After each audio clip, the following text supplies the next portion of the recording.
उनकी व्यथा और व्याकुलता से भरी वाणी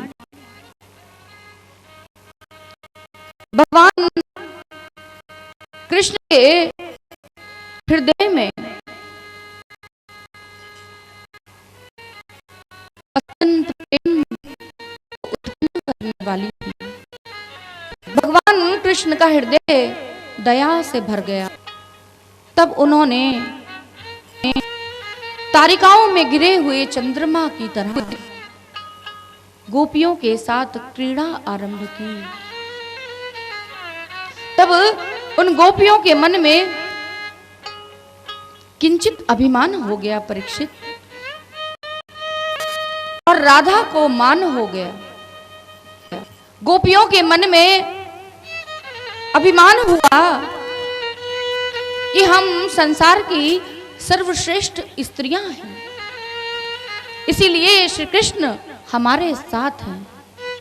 और राधा को यह मान हुआ, मान माने है रूठना, कि क्या गोपियों और मुझ में कोई अंतर नहीं।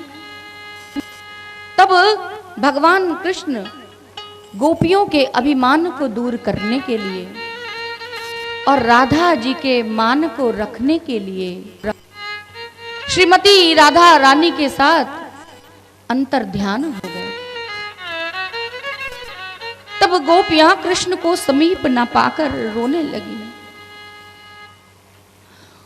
हे परीक्षित, वो कृष्ण विरह में इतनी व्याकुल हो गई कि जो कोई भी उनके सामने पड़ता रो रो कर उसी से वो कृष्ण की पता पूछने लगी।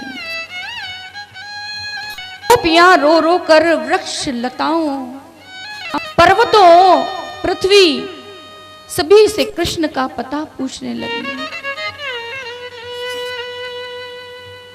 कहने पता है कि कृष्ण शरीर के सौंदर्य को नहीं देखते, वो तो केवल सुंदर आत्मा को देखते हैं, मन को देखते हैं।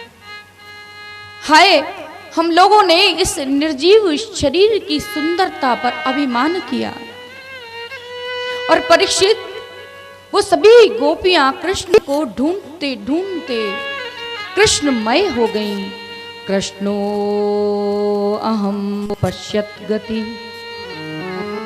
एक गोपी कहती है कि आ जाओ, देखो व्रजवासियों, मैंने गिरिराज पर्वत को उठा रखा है, मैं तुम्हारी प्राणों की रक्षा करूंगा।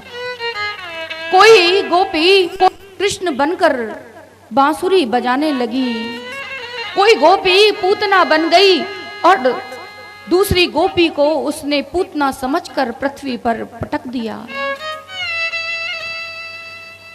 राजा परीक्षित ने पूछा, हे सुखदेव जी महाराज, ये क्या हो रहा है?